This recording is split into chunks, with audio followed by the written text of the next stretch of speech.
Vždy veselý, priateľský a pripravený na dobrodružstvo. Vďaka svojej energii a hravosti ho mnohí nazývajú aj večným šteniatkom. Poďme si predstaviť parťaka do rodiny i na rôzne aktivity Flat-Coated Retrievera.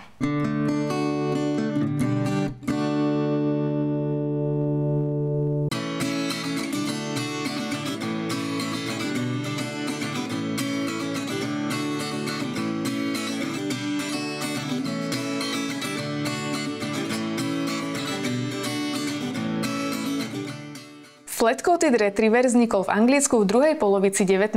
storočia. Cieľom bolo vyšľachtiť všestranného pracovného psa, ktorý by bol spoľahlivým aportérom na súši aj vo vode. Na jeho šľachtení sa podieľali rôzne plemená, napríklad dnes už vyhnutý St. John's Water Dog, setre, španiele či kólie. Najväčšiu zásluhu na ustalenej podobe Flat-Coated Retrievera mal Sir Wallis Evelyn Shirley, zakladateľ britského Kennel klubu. Prvé jedince podobné dnešnému typu sa objavili okolo roku 1860. Od tohto roku až do prvej svetovej vojny sa toto plemeno stalo veľmi obľúbené, no po vojne ho v popularite predbehli iné retrievere ako zlatý či labradorský. Počas druhej svetovej vojny dokonca hrozilo, že plemeno zanikne. V 60. rokoch sa však obnovil jeho chov a postupne sa znova rozširoval.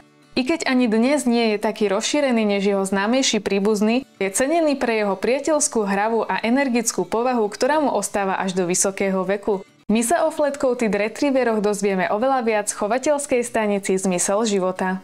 Ahojte, moje meno je Martina a dnes by som vám rada predstavila Flat-Coated Retrievera, plemeno, ktoré treba zažiť. Keďže som psíčkarka už od malička, tak toto plemeno som evidovala z kníh a časopisov, neskôr i z výstav, ale do života mi naplno vstúpilo až s mojím manželom v roku 2011. On v podstate sa tomuto plemenu venuje od roku 2006. Flat-Coated Retriever je pes elegantného vzhľadu, už na prvý pohľad, keď sa na ňo pozrieme, tak nás zaujme jeho elegancia. Jeho hlava má inteligentný výraz, je dlhšia, uši sú zvislé po stranách, jeho oči sú tmavé, mali by byť takej orieškovej farby alebo tmavo-hnedé, takého mandľového tvaru, ani nie príliš šikmé, ani nie guľaté a už vôbec nevypulené. Jeho stavba tela je trošku dlhšia, má krásne rovne nesený chvost, ktorý sa neustále vrtí, ale nemal by byť nesený nad chrbát. Je čiernej alebo takej tmavo-pečeňovo-hnedej farby. To sú štandardné farby a potom je ešte aj žltá farba, ktorá sa vo vrhoch vyskytuje, ale tá nie je uznaná. Flat-Coated Retriever znamená v preklade plochosrstý retriever. Srst by mala byť nalepená, akoby prilepená pri jeho tele. Nie tak ako u zlatého retrievera, nie je odstávajúca a vlastne dotvára aj jeho eleganciu, pretože neskôr sa môžu určité chlpy na jeho tele tak predĺžiť vekom, ako rastie a to vlastne dotvára celkový jeho výraz. Výška fletov je u psíkov okolo 59 až 61 cm v kohutiku a sučky okolo 56 až 59 cm približne. No a váha je závislá od veľkosti každého jednotlivca. Súčky môžu byť okolo 25 až 30-32 kg a psíkovia môžu byť tak od 30 do nejakých 36 kg. Flat-Coated Retriever, alebo teda skrátene Flat, je pes, ktorý je láskavý, flexibilný, priateľský, dokáže sa veľmi rýchlo nadchnúť pre danú vec, je energický, veselý. A naozaj taký typický znak pre neho je neustále vrtiaci chvost, ale aj celé telo. Má veľmi rád ľudí, je silne fixovaný na svojho človeka, preto sa s ním aj ľahko spolupracuje. A treba samozrejme byť k nemu láskavý, pretože je to pes, ktorý je aj citlivý. Tvrdé metódy nejaké výchovné mu nepristanú a nesvedčia. Už od šteniatka by sme sa mali zamerať na naozaj dobrú a kvalitnú socializáciu s dostatkom oddychu pre šteniatko, aj naučiť ho spoznávať nové miesta, ľudí, iné zvieratka. Pretože pokiaľ chceme mať fletika s inými zvieratkami, on sa dokáže naučiť, dokáže ich mať rád, ale keď je s nimi od malička, tak je to plus. Pri výchove treba nastaviť hranice pravidlá, na ktorých si treba trvať, ale inak naozaj je Flat veľmi inteligentné plemeno, dokáže sa učiť rýchlo, ľahko a má veľmi rád jedlo, čo môže byť v tomto smere obrovskou výhodou, pretože je aj ľahko motivovateľný, takže o zábavu s ním nie je núdza. Flat je vynikajúci rodinný pes, Deti miluje, ale tak ako pri každom psíkovi a pri každom plemene, treba, aby dospelý bol ten zodpovedný a naučil aj dieťa, ako sa k nemu správať.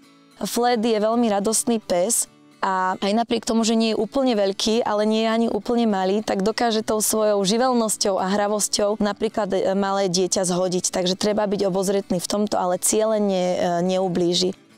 Flat-coated retriever je širokospektrálne využiteľný pes. Naozaj, keď sa nadchne pre niečo, fleta môžeme vidieť vo všetkých športoch. Či sú to agility, alebo či je to tanec so psom, či je to canicross, beh so psom, alebo skioring, mashing, aj tie zimné športy, aj tam by dokázal nájsť svoje uplatnenie.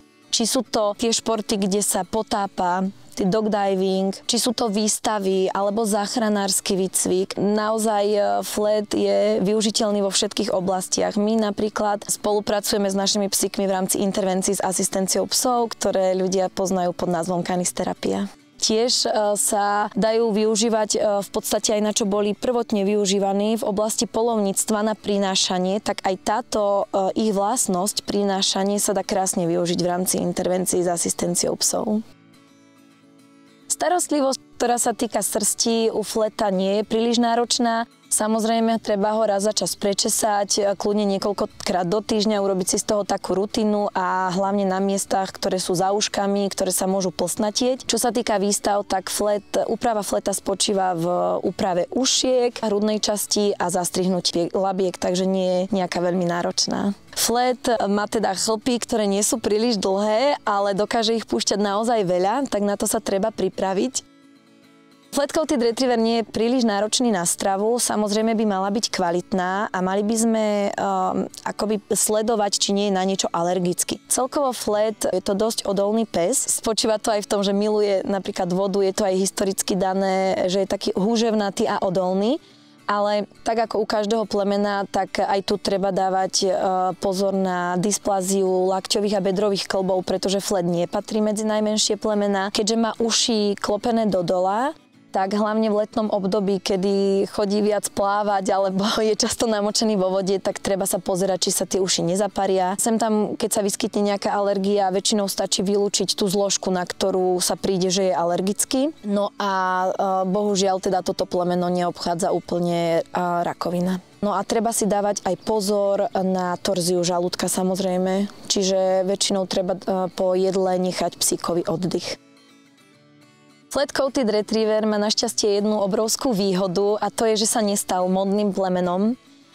Čiže vieme si ho zaobstarať z poctivých chovateľských staníc, ktoré dbajú na kvalitu zdravia a temperamentu, čo je veľmi dôležité. Určite by som neodporúčala si fleta zháňať z množiarní alebo teda bez preukazu o pôvode, pretože tam nemáme tú históriu chovu žiadnu, nie sú tam práve ani tieto dôležité veci, ktoré sú potrebné pre uchovnenie psíkov s preukazom o pôvode.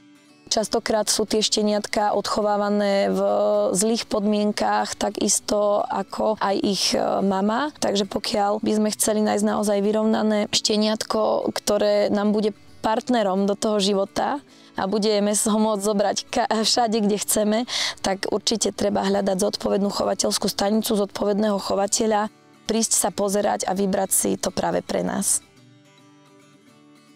Keďže spravidla platí, že čo do svojho psa vložíme, to sa nám v ňom samom vráti, tak aj flat-coated retriever sa viac hodí pre ľudí, ktorí chcú so svojím psom niečo robiť, chcú mať z neho plnohodnotného partnera, ktorého nemajú iba preto, aby ho mali a nevenovali sa mu, ale ktorí naozaj s ním žijú, ktorí sú trpezliví, ktorí nepreferujú násilné formy výcviku alebo výchovy. Flat-coated retriever by nemal byť stále sám na záhrade bez ľudského kontaktu, zatvorený v koterci, lebo tá blízkosť človeka je u neho naozaj na prvom mieste. Ale tak ako sa hovorí, že čo je pre jedného plusom, môže byť pre druhého mínusom, poznám aj ľudí, ktorým napríklad až tá prílišná blízkosť a radosť fleta nevyhovuje, pretože ju považujú až za takú dotieravosť. Je to pes, na ktorého sa skrátka nedá zabudnúť.